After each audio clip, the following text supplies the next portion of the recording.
Monsieur le vice-président de la République, Dr Kavirat Sukon, directeur général de l'Open University of Mauritius, professeur Danjay Jury, Head of Education à Unicity International Education Hub, qui nous accueille, Jean-Claude Delistrac, ancien secrétaire général de la COI, entre autres, Monsieur Gaëtan Abel, président National Arts Fund, Philippe Goupy qui est un des intervenants, Dr Om Varma, ancien collègue au MAI, mais président donc de l'Open University of Mauritius. Alors donc, je vais peut-être, ça prend peut-être 2 minutes, donc saluer aussi donc le monsieur, peut-être j'ai oublié, excusez-moi, monsieur Dhiren Poulusamy, CEO de Medine Limité. Alors donc je vais mentionner tous ces noms comme j'ai fait hier pour le lancement du livre. Alors donc, professeur Keith Moser de l'Université du Mississippi, Dr Thierry Malbert de l'Université de la Réunion, Dr Gérard Ouesbé de l'Université de Normandie, Dr Zagen Chengana de l'Université de Maurice, je crois qu'il est là, Zagen, peut-être donc il ne va pas tarder à arriver, Dr Jonathan Rava, directeur de l'Institut cardinal Jean Margéot, Dr Céline Ramsamy Liancon de l'Université de la Réunion, que je revois, enfin souvent, il faut dire, Dr Shi Yuzing de l'Université de Nanjing, Chine. Alors, Philippe Goupy, bien sûr, président du Conseil des religions, Dr Rachid Oulahal de l'Université de la Réunion, bienvenue. Madame Odile Pinaton, psychologue clinicienne, on a écrit Paris, je crois qu'elle m'a dit à Lille. À Lyon, voilà. Excusez-moi de nouveau. Donc on se trompe de capitale, on passe. Donc je vous fais voyager. Donc pas Paris, donc c'est. Alors donc et aussi donc sa mère qui est donc amie de longue date à la MBC, Marie-Josée Baudou. Alors donc, bienvenue à tout le monde, à tous les journalistes, et donc aussi donc à ceux donc qui ont participé, parce que c'est un peu lié à l'ouvrage Lire une anthologie internationale, parce qu'il y a des collaborateurs qui interviennent ici. Par exemple, Keith Moser, qui donc donc c'est les deux. Gérard Ouesbé, non, mais Keith Moser. Et voilà. Donc on a appelé ça les rencontres interculturelles. C'est simplement que, bon, c'est vrai que vous avez les titres un petit peu, ça évolue un peu. Alors, rencontres interculturelles, parce que je reviens moi-même des rencontres interculturelles à Pondichéry.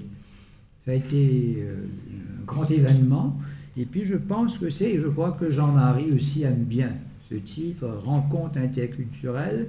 Il m'a même demandé quand les prochaines. Si ça pourrait devenir donc un événement régulier, pourquoi pas? Parce que là-bas c'est régulier. Et c'est la petite ville, enfin je disais de Pondichéry, qui a organisé des rencontres interculturelles. Et voilà. Donc, je voudrais vous présenter un peu ce qu'on a envoyé aux intervenants. Donc, il y a en tout 12 intervenants, c'est pas mal déjà. Alors, donc, l'argumentaire qu'on a envoyé, en même temps, c'est une présentation donc, de ces rencontres. Alors, donc, ces rencontres interculturelles donc, vise à faire le point sur le développement des notions et des pratiques dans le domaine de l'interculturel 24 ans après notre entrée dans le XXIe siècle et le nouveau millénaire. Qu'est-ce qui a été pensé et fait en ce qui concerne la conception d'identité qui ne soit pas meurtrière? Référence au livre de Lamine Malouf, Les identités meurtrières, qui est maintenant secrétaire général de l'Académie française.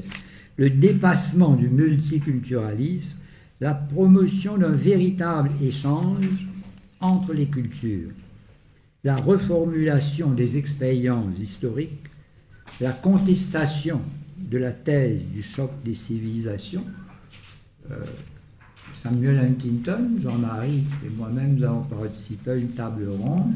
C'était le titre « Contre le choc des civilisations » de Samuel Huntington, qui est un peu à la mode, surtout en ce moment. Alors, le désamorçage de la guerre des langues, l'analyse des relations entre la culture, l'information et la communication à l'heure de la mondialisation. La construction de passerelles entre les littératures du monde. La formation et le développement de la pensée critique grâce à l'apport de la philosophie. L'exploration de la dimension culturelle et non culturelle du religieux. Et là, je regarde Philippe Goupy, puisque à l'université de Maurice, il y a eu un certificat et un diplôme à Peace and Interfaith Studies, organisé par le Conseil des religions et l'université de Maurice. Et donc, moi-même, j'avais fait présenter un module qui s'appelle Religious Intercultural Studies. Voilà. Donc, c'est l'exploration de la dimension culturelle et non culturelle du religieux, l'introduction de cette nouvelle manière de voir et d'agir à l'école, espace commun de rencontre et de vie. Et ce qu'on dit école, là, c'est au sens global, pré-primaire, primaire, secondaire, éducation supérieure. Donc, école, espace commun de rencontre et de vie. C'est une question. Alors, donc, les axes. Voilà, quelques axes. Alors, les interventions, les différentes interventions, vous avez une copie du programme. Alors, aborde le thème selon donc les axes suivants, qui ne sont pas bien sûr exhaustifs. Alors, identité, au pluriel, échange interculturel, au pluriel aussi, histoire, philosophie, civilisation, au pluriel, langue, bien sûr, au pluriel, et littérature aussi. Donc, on a tendance à mettre ça un peu au singulier, et on oublie qu'il y a les littératures du monde. Il n'y a pas que la littérature. On peut évidemment en parler, mais les religions au pluriel, les arts plastiques, musique, concerts et théâtre, information, communication et mondialisation, et bien sûr, l'éducation interculturelle. Il y a une intervention sur ce thème. Et voilà. Donc, voilà un petit peu, rapidement, une présentation de ces rencontres interculturelles. Et donc, autour, évidemment, du thème de l'interculturel. Alors donc, je vais tout de suite passer la parole à M. Dhiren Ponusamy, qui est donc le CEO de Medine Limité, qui et je ne sais pas si M. Ponusamy est là. Donc c'est le professeur Danjay Jury et qui va donc vous dire quelques mots. Professeur Jury.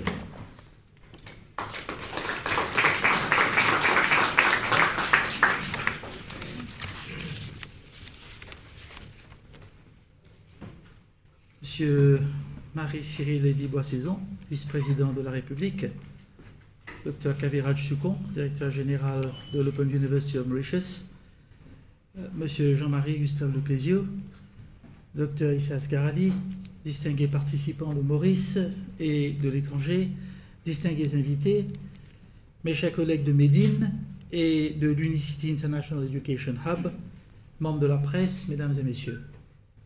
Donc je suis Dan Jaijuri, c'est pas M. Dhiren Pounoussamy qui s'est déguisé, non. Juste pour vous dire que Dhiren est notre CEO, donc le CEO de Médine, et il exprime ses vifs regrets de ne pouvoir être là ce matin, pris par un board de Médine. Il tenait tant à être parmi nous, mais ça n'a pas été possible. L'honneur donc de vous accueillir me revient au sein de Unicity International Education Hub sur notre campus de Pierrefonds. Et je suis très content que ça a plu à tout le monde de rentrer dans cette belle allée d'arbres et de voir toute la verdure autour. Donc on respire ici, on ne manque pas d'air. C'est très important. Au cœur de cette semaine dédiée à la francophonie, je me réjouis de vous voir rassemblés ici pour ce colloque international qui s'annonce des plus enrichissants. Nous sommes heureux de compter parmi nous M. Jean-Marie Leclésio, prix Nobel de littérature 2008, qui présidera cette rencontre. Je suis ravi pour ma part de vous rencontrer à nouveau après votre passage à l'Université de Maurice en novembre 2020. Médine, à travers son pôle éducatif, que je répète encore, Unicity International Education Hub, s'engage à être un phare d'innovation et de réflexion dans l'océan Indien. Notre objectif est clair, devenir un leader d'opinion en offrant une plateforme pour des discussions cruciales sur les enjeux contemporains. Et quelle meilleure occasion que la semaine de la francophonie pour affirmer cet engagement. Du 16 au 24, on est en plein dans la semaine de la francophonie. Nous avons accueilli hier, précisément pour marquer cette semaine de la francophonie, un débat-échange avec le public autour de « Aujourd'hui, avec l'intelligence artificielle, pourquoi réfléchir ?» Ça fait sourire, mais la réponse n'est pas forcément oui et non. Une autre thématique aujourd'hui et demain sur l'interculturel, ces sujets au cœur des préoccupations de notre époque appellent à une réflexion profonde et à des échanges constructifs. Quel privilège d'accueillir M. Jean-Marie Leclésio pour présider le colloque sur les rencontres interculturelles. Issu d'une famille bretonne émigrée à l'île Maurice au XVIIIe siècle, M. Leclésio est un véritable enfant du pays. En 2008, il fait honneur au pays en lui dédiant le prix Nobel de littérature.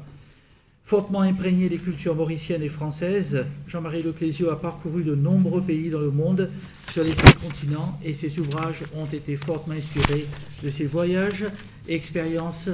Nul doute que sa présence enrichira les échanges durant ces 2 jours. Ce colloque international offrira une tribune à des intervenants de haut niveau, abordant une multitude de thématiques. Issa vient d'énumérer la longue liste, allant des arts à l'éducation, en passant par la philosophie et les civilisations. Les débats qui auront lieu porteront sur des questions fondamentales, telles que la construction d'identités inclusives et le renforcement des échanges entre les cultures. Nous sommes impatients de découvrir les perspectives variées qui émergeront de ces échanges passionnants. Ce que je vous lis là, c'est le discours de Dhiren Pounoussamy. Donc, excusez-moi si j'ai balbutié. C'est lui qui devait vous dire ça. Et il rajoute, je tiens à remercier chaleureusement tous les intervenants, les partenaires et les participants qui contribuent à la réussite de cette semaine de la francophonie. Maintenant, c'est moi.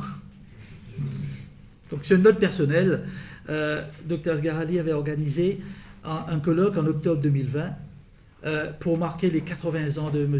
Leclésio. Je m'en excuse, je donne votre âge.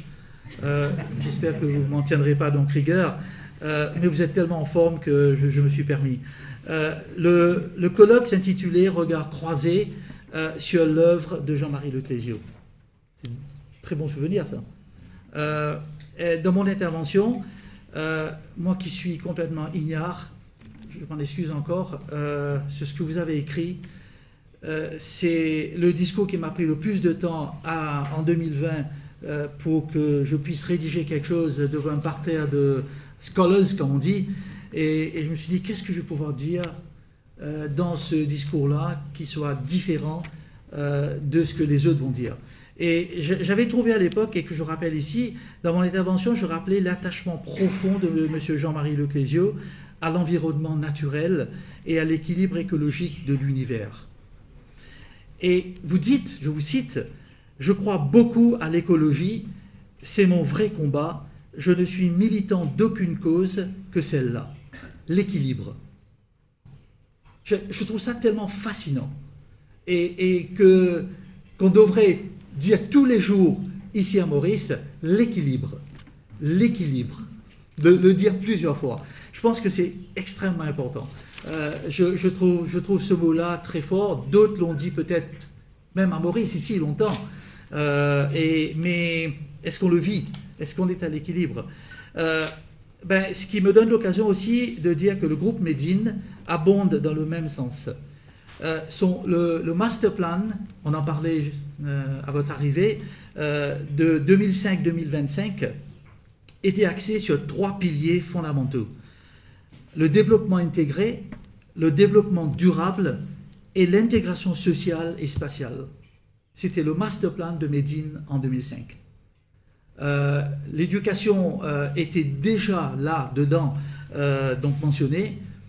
Médine voulait que l'éducation aille beaucoup plus loin que juste quelques universités. Donc on est présent dans le pré-primaire, le primaire, le secondaire et bien sûr dans le domaine donc, universitaire. Donc il y a tant de choses que l'on voudrait discuter avec vous, M. Jean-Marie Leclésio, mais il y a une phrase que vous avez écrite au début de La Fièvre qui m'interpelle. Et je vous cite, vous dites « C'est difficile de faire de l'art en voulant faire de la science ». Je me suis ruminé ça plusieurs fois et j'arrive pas trop à comprendre pourquoi c'est aussi difficile de faire de l'art en voulant faire de la science. Donc j'aimerais bien que vous nous éclairiez sur cette pensée. Peut-être ce n'est pas l'objet d'aujourd'hui, mais qu'est-ce que vous vouliez dire par là?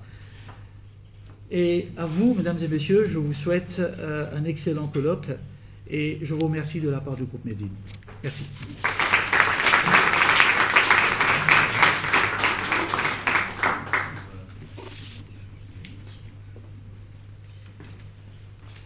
Merci, Nanjai.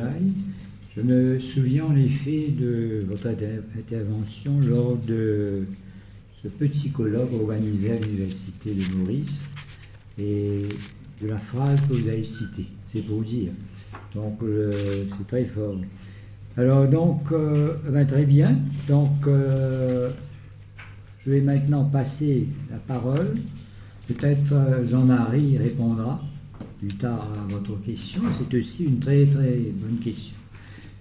Et voilà, donc je vais passer la parole au docteur Kavira Dusucon, directeur général de l'Open University of Mauritius, qui aussi organise aussi donc avec Unicity ces rencontres interculturelles. Je vous rappelle que donc on sera aujourd'hui à Pierrefonds, à Unicity, et que demain après-midi, donc à partir, donc après le déjeuner, donc je crois qu'il y aura un déjeuner, un danjal, je l'espère. Ah bon, vous confirmez. Alors donc après le déjeuner, donc on sera à Résuy, dans l'amphithéâtre de l'Open University. Donc voilà. Donc dans les deux endroits. Et moi je suis très content, comme si donc on a à la fois l'Open University of Mauritius et Unicity International Education Hub qui collaborent. Ce que j'ai dit que nous ne sommes pas nombreux, même toutes les universités. J'ai pu avoir le nom universités étrangères représentées à Maurice. Il y a à peu près une vingtaine, 22, je ne sais pas, ça évolue, une vingtaine. Bon, on peut dire c'est beaucoup, mais c'est pas beaucoup. Donc il faudrait travailler ensemble, je crois que vous l'avez dit. Il faut essayer de réunir donc, tout ça, c'est les énergies et tout, là, pour travailler ensemble. Il ne faudrait pas faire le contraire, comme si être en conflit. Vous voyez, on n'arrive pas à travailler. Il faudrait. C'est ici et ailleurs dans le monde. Et je crois que ce sera aussi au cœur donc, de ces rencontres.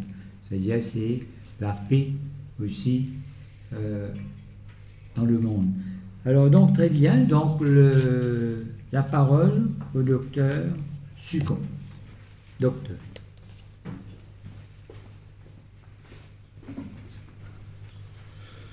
Votre Excellence, Monsieur le Vice-président, Dr. Om Varma, président de l'Open University, Dr. Jean-Marie Leclésio, mon ami le professeur Jory, Dr. Issa Asgarali, distingués invités, chers collègues de Unicity et Open University, bonjour. Je vous souhaite au nom de l'Open University la bienvenue. Je dois vous dire que quand le Dr. Asgarali est venu me voir pour dire que allons organiser ce colloque-là, je lui ai dit tout de suite oui.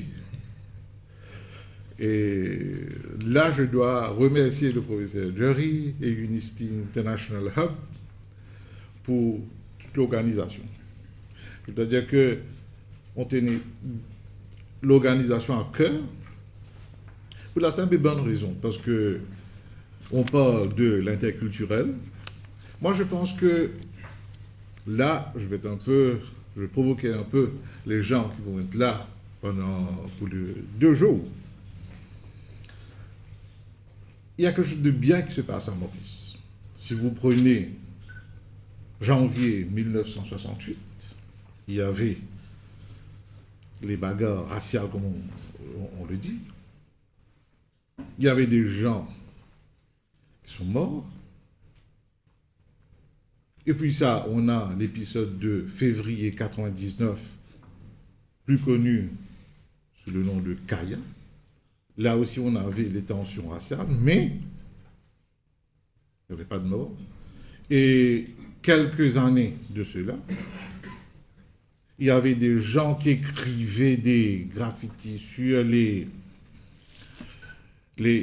temples, les mosquées, mais c'est passé inaperçu. Ça veut dire qu'il y a quelque chose de bien qui se passe. De janvier 1968 arrivé ici, est-ce qu'on peut appeler ça un modèle mauricien? Hier, le docteur Jean-Marie Leclésio a parlé de havre de paix en référant à l'île Maurice. Moi, je dis oui. Mais est-ce que ce havre de paix est sur le volcan nommé tension raciale, qui pourra s'éclater à n'importe quel moment? Alors, les questions qu'on se pose, c'est déjà, est-ce que le modèle mauricien, si on peut l'appeler le modèle mauricien, est-il durable? Est-ce qu'on peut l'appliquer dans les autres pays? Est-ce que c'est possible de prendre si on l'appelle le modèle mauricien, et de dire que voilà, il y a des pays, il y a des sociétés, il y a des places où on sent toujours qu'il y a ce problème. Est-ce que si on l'applique en entier, on l'applique en partie? Alors, moi, je demande aux experts qui sont là aujourd'hui de réfléchir sur ces questions-là. Parce que nous, on voudrait bien que, à la fin de ces 2 jours-là, on arrive à vraiment dire que oui, on a un modèle mauricien de paix dans un pays où il y a, on le connaît bien, on le répète à plusieurs reprises, multiculturel, multiethnique, mais on vit en paix. Alors, j'invite tous les experts, tous les participants à réfléchir là-dessus.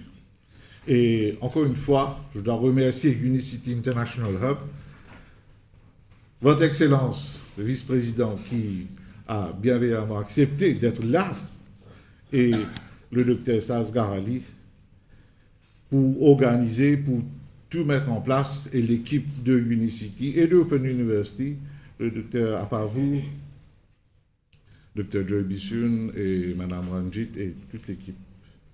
Encore une fois, merci. Et j'ai le plaisir de déclarer l'atelier ouvert. Merci.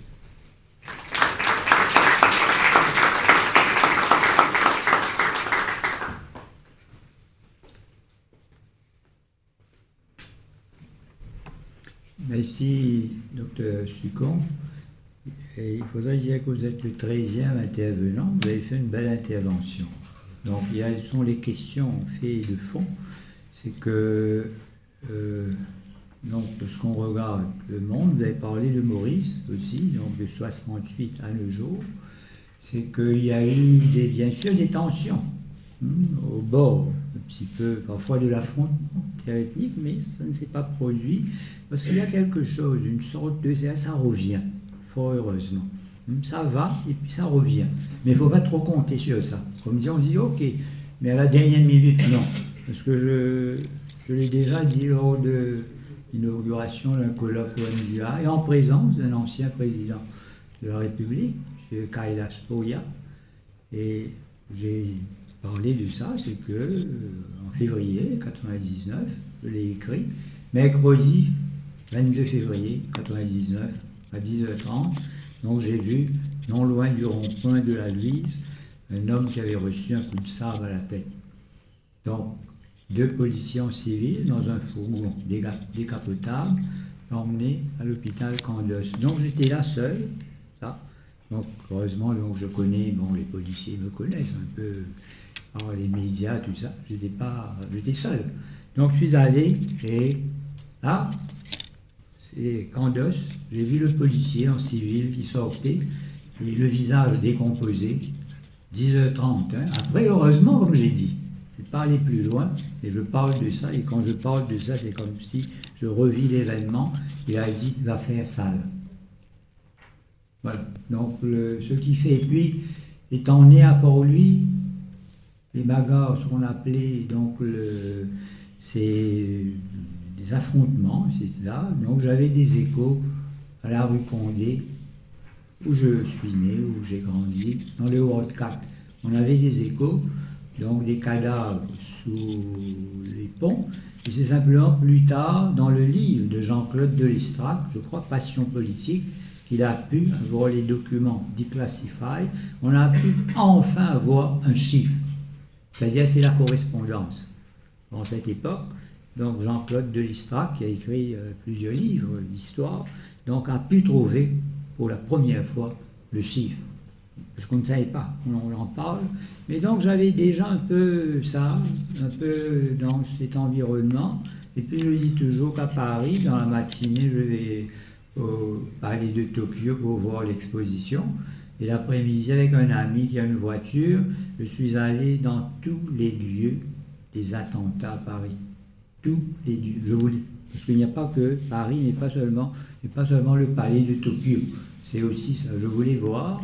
Je suis allé à la Belle Équipe, La Belle Équipe, c'est un café-restaurant. J'étais là assis avec mon ami, on parlait, et puis avec ça. Ici, il y a 10 qui ont été abattus. C'est ce vendredi à Piawa, 10. Donc là, qui étaient là, à table, là, et 10.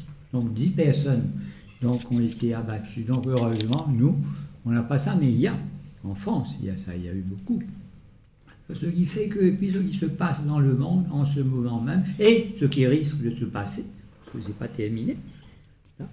Et voilà. Donc, et puis je crois que j'ai envoyé un mail à Jean-Marie, j'avais pu trouver le nombre de missiles. Ce tableau a été publié, donc là, c'est officiel, le nombre de missiles nucléaires par pays. Donc le plus grand nombre, c'est 6262 missiles pour la Russie, avant. Après États-Unis, mais un peu loin. L'Union européenne n'en a pas beaucoup par rapport à ça. La France encore moins. L'Union européenne, il y a le tableau qui est officiel. Et ce que j'ai trouvé, c'est que Paris, je crois que c'est ça que j'avais écrit, est à 30 minutes donc, des missiles russes. Ça vous donne une idée. 30 minutes, ça décolle et ça arrive. Alors voilà, donc on joue, comme on dit, on disait auparavant, donc on joue avec le feu. Alors je pense qu'il est important donc de réfléchir sur les acquis, sur la paix et bien sûr la guerre. Et voilà, donc et je crois que lors du lancement hier, j'ai dit que l'homme, c'est un animal qui aime bien les guerres. Donc les animaux, tous les animaux tuent, bien sûr, pour se nourrir ou pour se défendre. Ce n'est pas le cas de l'homme. Ils peuvent tuer. J'ai vu une image, c'était dans le Mauricien, ça avait fait le buzz. Il n'y avait pas encore les réseaux sociaux à l'époque. Je crois que vous avez vu ça, je ne sais pas si un journaliste du Mauricien, j'avais trouvé ça. C'est la RAF, le Royal Air Force, survolait l'Allemagne. Pendant la guerre, il y avait encore donc, les camps de concentration. Donc ils avaient beaucoup d'images, mais ils n'avaient pas possess. C'est bien plus tard qu'ils ont trouvé ces images, ont survolé l'Allemagne, donc il y a un camp de concentration, ces images en noir et blanc, et ils ont pu trouver ça, ça a été publié dans Le Monde, et donc j'ai repris ça dans le Mauricien en bonne place, ça avait créé, donc ce qu'on voit, c'est que, c'est ça, on est loin du monde des animaux, donc on voit des gens nus qui font la queue, hommes, femmes, vieillards, c'est tout, là, ils font la queue. Il y a quelque chose un peu là, c'est faux, crématoire, et puis de l'autre côté, la fumée qui monte. Des hommes, des femmes, c'est des hommes vivants. Voilà ce qui se passe, voilà ce que l'homme fait. Donc c'est pour ça que j'ai dit cette phrase, l'homme est un loup pour l'homme, changez ça, et puis dites l'homme est un homme pour l'homme. C'est pire que les animaux. Et donc, on voit ce qui se passe, on peut tuer, c'est-à-dire c'est un acte gratuit, par plaisir même. Ce que j'ai vu là, ça m'avait un peu tout de même choqué. On en parle, on a lu, mais là c'est la photo. Vous voyez des gens qui sont là, et puis ils deviennent, c'est assez de la fumée après. Donc si on peut faire ça, je crois qu'on a atteint donc, le paroxysme. Et voilà, et c'est pas terminé, ça continue. Dupont a parlé donc un peu de ces événements, et là j'ai parlé d'un événement bien réel. Donc il y a bien sûr, comme Jean-Marie a dit, donc on peut parler de havre de paix, bien sûr ici, mais il faut être vigilant. Donc je crois que c'est Churchill qui avait dit, donc le prix de la liberté, c'est la vigilance. Donc je m'arrête ici. Alors donc je vais passer donc la parole tout de suite à Jean-Marie Leclézieux, donc qui va présenter un petit peu son intervention. Alors le titre, se connaître, se reconnaître. Jean-Marie.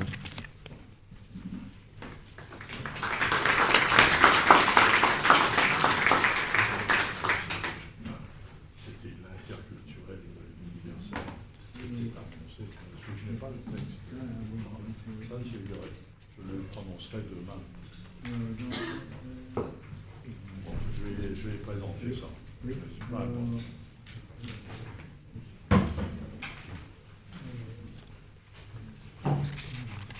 Bonjour, et je ne vais pas recommencer toute la série des remerciements, mais je remercie tout de même beaucoup Médine de permettre ces rencontres. J'en parlais avec le professeur Duray, et c'est assez rare que les entreprises commerciales puissent accorder leur attention et prêter la parole à des intellectuels, à des professeurs, à des savants. Merci. Et donc, merci à Médine, merci à Unicity, merci à l'Université de Maurice, merci à Maurice, en fin de compte, parce que Médine est le reflet de l'esprit mauricien. Et peut-être, professeur Duray, je répondrai à cette question de comment peut-on faire de l'art en voulant faire de la science. mais comment peut-on faire de l'art en faisant des affaires? Ça, c'est aussi une autre question. Mais donc ça, c'est assez rare. Donc il faut reconnaître la générosité de Médine. Donc merci à tous d'être là. Et je vais présenter donc un texte que j'ai composé à l'occasion de cette rencontre. Et c'est un texte qui s'intitule « Se connaître, se reconnaître ». Et ce texte, la base de ce texte, c'est la question « À quoi sert la littérature ?» Parce que c'est souvent la question qu'on pose. Quand je dis « je suis écrivain », il y a des gens qui me disent « mais à quoi ça sert ?» À quoi ça sert d'être écrivain? À quoi servent les livres? À quoi sert la littérature? Est-ce que la réalité ne suffit pas? Est-ce qu'on a besoin d'ajouter quelque chose à la réalité? Donc c'est le thème de cette présentation. Un écrivain anglais connu pour son ironie, Oscar Wilde, auteur d'un poème remarquable dans lequel il dénonçait la peine de mort, la ballade de la geôle de Reading, qui est un des grands textes de l'humanité, écrivait en préface à son roman autobiographique Le portrait de Dorian Gray. Il écrivait « Literature is perfectly useless ». La littérature est parfaitement inutile. Venant d'un écrivain, ça a l'air assez paradoxal. Et on peut se demander, est-ce qu'il veut dire par là que la littérature est parfaite, mais son utilité est à mettre en doute? La perfection est-elle utile? On peut se demander si c'est ça qu'il veut dire. Ou bien, est-ce que la littérature peut atteindre la perfection? Ou bien encore, est-ce que la perfection existe? Peut-être la perfection, ça n'existe pas. Voilà les questions que posait Oscar Wilde. À ce propos ironique et destructeur, un poète chinois qui s'appelle Liu Ji, qui a écrit il y a longtemps, au VIe siècle de l'ère commune, il a écrit un texte qui s'appelle « Rhapsodie de l'ère littéraire », Rhapsodie de la littérature. Et dans ce texte, il dit « Grande est l'utilité de la littérature parce qu'elle réunit des principes multiples. Elle jette un guet à travers les millions d'années et elle permet le voyage à 1000 lits sans obstacle. » Le lit étant une dimension chinoise d'à peu près 1 kilomètre. Donc on va au-delà des 1000 kilomètres aujourd'hui avec la communication. Mais au VIe siècle, 1000 kilomètres, ça paraissait très difficile à franchir. Au bout d'une longue histoire semée d'erreurs et de repentance, il n'est pas toujours facile de répondre à la question de « que peut la littérature ?» Malgré tous ces vœux, la littérature n'a rien empêché de ce qui ronge l'histoire humaine. Elle n'a pas empêché la traite des esclaves, elle n'a pas empêché les crimes de la colonisation, elle n'a pas empêché les guerres, ni les mouvements haineux, ni les injustices. Elle n'a souvent même pas contredit les offenses faites à la nature. Parfois, peut-être que la littérature a donné la voix aux grands élans de la consolation en incarnant les rêves d'enfance, l'amour, l'espoir d'un monde meilleur, le goût de la beauté. Mais il faut se garder de l'angélisme. La littérature, le roman, le poème, le théâtre, et à présent la chanson, ne peuvent pas être des collections de bons sentiments, ni un recueil de règles morales. La littérature est en revanche un témoignage, la mesure d'une époque, parfois sa critique. L'écrivain est un témoin, non pas dans un procès, parce que qui serait le procureur de ce procès? Qui pourrait se permettre d'instituer un procès à l'humanité? Mais il est témoin dans une procédure, ou pour mieux comprendre les enjeux de notre société. Le plus pessimiste des écrivains modernes, c'est un Suédois qui s'appelle Stig Dagerman, un homme qui, à la fin d'une longue souffrance, s'est suicidé. Il a renoncé à la vie parce que la vie lui était insupportable. Il a cherché toute sa vie une sorte d'innocence miraculeuse qui lui permettrait de survivre aux destructions et aux malédictions de temps modernes. Et il a écrit un texte merveilleux, magnifique, qui s'appelle « Notre besoin de consolation est infini ». C'est un court essai qui pourrait justifier l'art littéraire jusque dans son imperfection.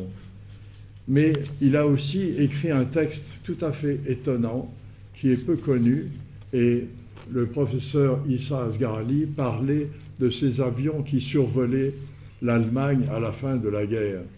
Et Stig Dagerman, écrivain, a été envoyé comme un journaliste pour faire une enquête sur l'état de Berlin après la défaite de l'Allemagne.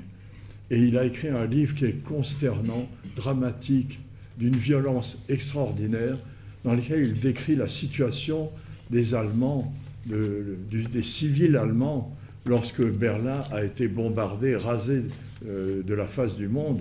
Les gens erraient dans les ruines à la recherche d'un bout de pain, à la recherche d'un repas. Et le pire de tout, c'est que les Allemands, qui avaient été complices de la persécution des Juifs, ont recherché des Juifs qui pourraient leur composer des certificats de bonne conduite. Et ils étaient prêts à payer pour avoir ces certificats. Et donc c'est quelque chose de pathétique, parce que ça montre que les guerres mettent en jeu non seulement des destructions, mais des infamies, des destructions de la valeur, de la vertu des hommes. Ce livre que je vous recommande s'appelle « Automne allemand ». C'est publié par Dagerman en 1948, au lendemain de la guerre, et ça a mis beaucoup de temps à être traduit du suédois, s'il écrivait dans la langue suédoise pour son journal. Ça a mis beaucoup de temps à être traduit parce que c'est un livre qui est choquant. C'est un livre qui montre que les Allemands ont été aussi victimes de la guerre. On n'avait pas le droit de le dire à la fin de la guerre. On aimait bien l'idée qu'il y ait le blanc et le noir, le bien et le mal, et que donc les Allemands étaient tous mauvais. Ils n'étaient peut-être pas tous mauvais, mais la guerre était un mal terrible pour eux aussi. D'époque en époque, la lumière de la lucidité brille entre les lignes. Si nous lisons la poésie de Omar Khayyam ou les contes ironiques de Jalal-ed-Din Rumi, l'un des plus grands poètes de la littérature universelle serait sans doute le poète japonais Endo Ryokan, celui qu'on appelait le moine fou, parce qu'il vivait seul dans une hutte de montagne et qu'il descendait parfois au milieu des hommes pour danser. C'était sa façon de manifester la poésie, c'était par la danse. Il descendait au village qui était en dessous de sa montagne et il dansait. Et ensuite, il distribuait des sucreries aux enfants et à tous ceux qui étaient là. Et quand on lui disait « Est-ce que vous êtes un poète ?» il disait « C'est quand je n'écris pas que je suis un poète. » Voilà le paradoxe de Ryokan. Mais lisez la poésie, les quelques poèmes qui ont été publiés de Ryokan. C'est un des grands poètes de l'humanité, à mon avis, l'égal de Rumi et peut-être aussi de poètes modernes. On pourrait évoquer aussi l'esprit universel du grand Malcolm de Chazal. Puisque je suis mauricien, je veux célébrer ce poète qui était assez semblable d'une certaine façon à Ryokan. Il ne dansait pas, mais il faisait des tableaux qui étaient des tableaux imprégnés par l'enfance, par l'esprit de l'enfance. Et je crois que c'est un des vrais génies de Maurice. Il célébrait la beauté de la nature et trouvait dans l'imaginaire créole de Maurice la raison de croire dans la nouveauté de la poésie. Il a écrit dans un de ses textes publiés comme un essai « L'étincelle peut jaillir à chaque instant d'un simple vendeur de dal puri ». Donc, vous marchez dans le bazar et tout à coup, il peut y avoir l'étincelle du génie dans un simple vendeur. Il n'a pas fait d'études, il parle en créole, mais il a quelque chose qui laisse passer l'inspiration divine, peut-être. Enfin, en tout cas, l'inspiration poétique. Alors, que peut la littérature ici à Maurice et ailleurs dans le monde? Dans notre temps actuel, comme l'a rappelé le docteur Asghar-Ali, qui est un temps fait d'égoïsme et de violence. Dans le début des années 30, en Europe, aux États-Unis, en Russie, est né un courant que l'on a appelé en France la littérature engagée. C'est une spécificité assez française. En anglais, on lui a préféré le mot « commitment », « committed literature ». Commitment, ça ne veut pas dire la même chose qu'engagé. C'est une sorte de contrat que l'on passe avec la société. On doit répondre à la société par un contrat. Ce courant, représenté en France par des écrivains et dans le monde aussi par des artistes de tous bords, eut de nombreux et prestigieux héros, tels que Steinbeck ou Erskine Caldwell aux États-Unis, Sartre ou Camus en France. Les écrivains furent aussi des grands militants, défendant les droits des minorités, présents dans les manifestations et signataires de pétitions.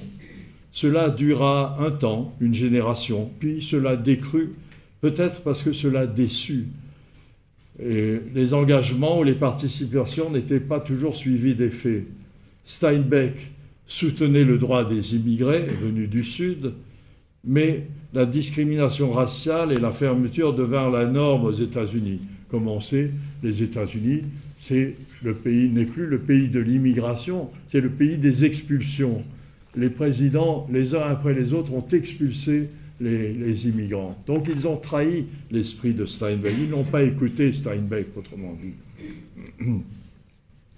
Et on accorda des droits aux nouveaux venus en créant une loi qui s'est appelée le Patriot Act, qui a été créée un peu avant Obama. Je crois que c'est par Kennedy que ça a été initié.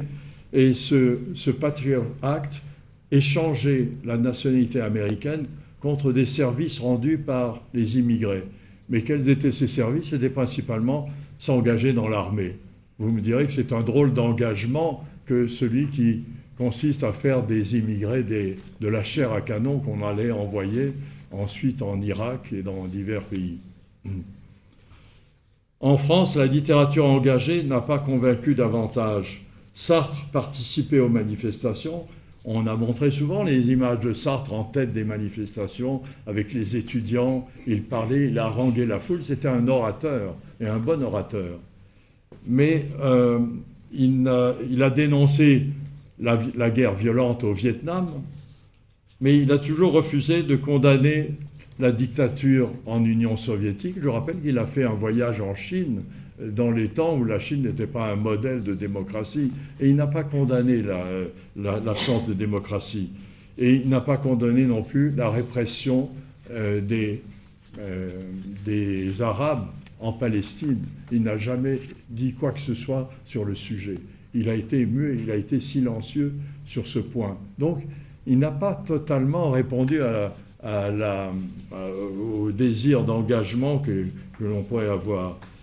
Albert Camus est moins ambigu, mais tout de même, il le reste. Quand on lui a demandé au moment de la guerre d'Algérie, quel est votre parti? Et il a répondu, je condamne ce que fait la France, mais je ne peux pas m'empêcher de soutenir ma mère. Il voulait parler de l'Algérie, il était né en Algérie. Donc il soutenait les Français d'Algérie contre le peuple algérien qui réclamait son indépendance.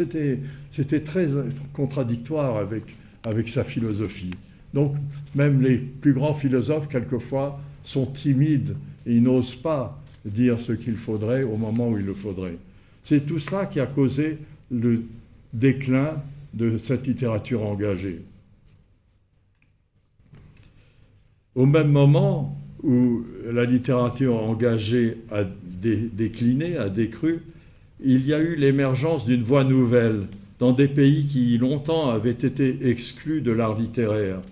En Asie, en Amérique latine, en Afrique, de jeunes écrivains ont repris le flambeau de la littérature engagée pour continuer la lutte. Alors, ce furent des grands écrivains tels qu'en Corée, le romancier Hwang Sok-yong, auteur de Mr. Han, de La route de Sampo, ou le romancier Yi Seung-hu, auteur de La vie rêvée des plantes. Les écrivains chinois, tels que Mu Xin ou Mo Yen, ont insufflé dans leurs romans l'esprit de rébellion, de l'expérience qu'ils avaient reçue au temps des exactions de la révolution culturelle. Un des grands écrivains chinois, Lao She, est mort d'avoir été battu par les gardes rouges. Et donc, les écrivains en Chine ont subi la violence de la contre-révolution et se sont trouvés victimes de ce monde. Au Vietnam, des romancières telles que Anna Moy ont mûri leur imaginaire dans l'exil. Au Mexique, le romancier Juan Rulfo a écrit une œuvre courte et magnifique sur la guerre fratricide qui opposa dans les années 30 les rebelles cristeros aux forces armées du gouvernement marxiste. Au Pérou, le romancier José María Arguedas incarna dans ses romans la révolte des paysans amérindiens dans une langue plurielle et mêlée de sarcasme et de désespoir. Dans le microcosme des cultures insulaires, à Maurice, aux Antilles, au Vanuatu, la littérature ne pouvait pas être autre que cette forme de combat pour affirmer l'identité contre l'abus et le servage. C'était le temps de Frantz Fanon, de Césaire, de Glissant, le temps de Marie Scondé, de Dewey Gorodé au Vanuatu et en Nouvelle-Calédonie, et de Marcel Cabon à Maurice. Parce que je suis par ma famille lié à la République de Maurice, et le nouvel engagement de la littérature me convient. C'est celui qui s'est le mieux développé dans la double difficulté de l'après-colonialisme et des tyrannies nouvelles. Était-ce la suite logique de l'évolution de la littérature dans des régions où l'écrit n'avait pas véritablement commencé?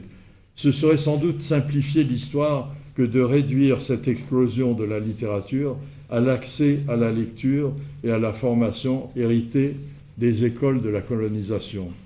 Dans toutes les parties de l'Afrique eut lieu l'émergence de l'imaginaire, du conte, de l'allégorie. L'Afrique saharienne et subsaharienne est l'endroit rêvé de cette création littéraire.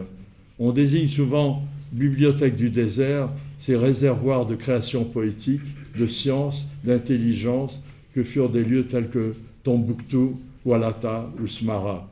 Beaucoup de ces bibliothèques furent détruites assez récemment au moment de la conquête militaire, soit par la France, soit par l'Espagne, et l'abolition de ces bibliothèques est une culpabilité de la colonie. Du nord au sud, de l'est à l'ouest, la littérature aura été la grande passion du continent, ce qu'on a appelé le tiers-monde, mais qui en fait le vrai monde. Depuis Alan Paton en Afrique, Pleure ô mon pays bien-aimé, jusqu'à Coetzee, dans un roman tel que Disgrâce, Amadou Kourouma, dans son roman En attendant le vote des bêtes sauvages, jusqu'à Abdourahmane Ouaberi aux États-Unis d'Afrique. Sur tous les modes, avec toutes les ressources des langues vernaculaires, de l'héritage mythique, des amertumes, de l'espoir, la littérature a porté son glaive dans la plaie de l'indifférence, a renversé les valeurs, a créé un nouvel essor, loin de toutes les académies et de tous les compromis. S'il est vrai, comme l'a dit Zina Saro-Wiwa, la fille du grand romancier nigérian Ken Saro-Wiwa, héros de la liberté, s'il est vrai que l'Afrique a connu la subversion et la séduction du colonisateur, l'imposition de sa langue sur toutes les autres, elle a connu aussi la coupable subornation de l'argent, ce que Zina Saro-Wiwa appelle l'art des ambassades. Elle s'en est libérée sans aucune aide par sa volonté d'indépendance, sa capacité à renverser les valeurs et à culbuter les ingérences. C'est ce qu'ont démontré des grands poètes au Maghreb, tels que Shraibi, Lounès Martoub, Khaireddin ou Mohamed Dib. Des romanciers d'aujourd'hui, tels que Sami Tchak, démontrent sans concession la violence faite à l'Afrique, dans un roman que je vous recommande, qui s'intitule Al Capone et le Malien. Tout ce que l'on peut attendre de cette littérature née dans la guerre et dans la recherche de l'indépendance, toujours dans l'espoir d'une libération des vieux démons de la tyrannie. Ainsi, le beau roman de l'Algérien Yahya Bellaskri, Le silence des dieux, ou la fable drôlatique du Marocain Driss Khaïdan, Moïse de Casa. L'autre versant de la littérature nouvelle de participation, pour éviter d'utiliser le mot d'engagement qui ne signifie plus grand-chose, l'autre flambeau en quelque sorte n'appartient pas seulement au monde africain ou au monde qui est autour de l'Afrique. Il brille maintenant dans toutes les nuits à travers le monde, sans doute l'emblème d'un combat ancien qui n'a pas encore abouti. C'est le flambeau que brandit la romancière vietnamienne Anna Moy dans Le venin du papillon, la poétesse chinoise Jae Yongming dans son recueil appelé simplement Femmes. Le droit pour les femmes d'écrire, de raconter leur version des choses, d'être égoïste, impudique, acrimonieuse, non pas de prendre la place des hommes, comme souvent les hommes aimeraient le faire croire, mais de les remettre à leur place, et aussi le droit d'aimer, de forcer le respect, d'inventer un autre modèle de société où elles ne sont plus des cuisinières et des muses, des putains ou des mères admirables, mais elles-mêmes, simplement elles-mêmes. Est-ce par une coïncidence hasardeuse? La plupart des autrices, comme on dit, de ce temps sont nées dans l'Afrique nouvelle, au moment du grand renversement des empires tutélaires, en Tunisie, en Algérie, au Sénégal, en Afrique du Sud, en Égypte, au Mozambique. Elles s'appellent Fawzia Zouari, Aminata Sofal, Chimamanda Ngozi Adichie, Leonora Miano, Awa Thiam, Mariane Abba, Assia Djebar, Salima Senini, Pauline Chiziane, Charity Wasiuma, Grace Ogot, et toutes celles qui aujourd'hui représentent la voix des femmes dans l'ère africaine, Ananda Devi et Priya Haina Maurice, Gisèle Pinault, Edwige Danticat et Suzine Roussy-Césaire aux Antilles, Nélida Pignon au Brésil. Mais j'arrête ici l'énumération qui pourrait faire croire que le nombre est ici plus important que le sens. Ce que dit cette nouvelle littérature de témoignages, de combats et de revendications concerne toute notre humanité, quel que soit le sexe, l'origine, la religion, la couleur de peau, de celles et de ceux qui l'inventent. Puisqu'il faut bien répondre à la question que je posais au début de la présentation, de savoir s'il y a une utilité à la littérature, cette question à laquelle le sarcasme d'Oscar Wilde refusait de répondre, je voudrais plutôt me référer à la définition qu'en donne l'artiste, tel le poète et romancier marocain Mahé Bin Bin, lorsqu'il dit simplement que la nécessité dans laquelle nous sommes, c'est de nous rencontrer, entre voisins, dit-il, avec humour. L'Afrique, ce continent auquel appartient géographiquement et humainement Maurice, fut fracturé et malmené par l'histoire. Il est encore, à l'heure que nous parlons, soumis aux aléas de la fortune, aux guerres fratricides, aux injustices sociales. Ce continent doit lutter pour survivre, et il est confronté aux nécessités presque insurmontables de conjuguer le développement et l'équilibre écologique. Ce continent a besoin de la littérature, parce que la littérature est son meilleur lieu de rencontre. Grâce à la littérature, à ses voies multiples, nous avons les armes pour lutter contre ceux qui, malgré les enseignements de l'histoire, tentent aujourd'hui de revêtir les loques trouées du racisme et de la xénophobie. Nous devons ouvrir grand nos frontières et nos cœurs. Par la création, par l'imaginaire, par l'héritage culturel, les hommes et les femmes de cette ère africaine ont besoin de se connaître, de se reconnaître. En traversant les frontières, la littérature permet cette connaissance, cette reconnaissance. Dans l'échange, dans l'aventure, nous cessons d'être des étrangers. Nous partageons des rêves, des idées, des mots, des sentiments. Nous apprenons à être des voisins, de bons voisins. Et qui sait, un jour peut-être pourrons-nous réaliser le vœu que prononçait le grand Martin Luther King lorsqu'il disait, en parlant des êtres humains, « Nous avons appris à voler comme des oiseaux, à nager comme des poissons, mais nous n'avons pas encore appris l'art tout simple de vivre ensemble comme des frères et des sœurs. » Merci.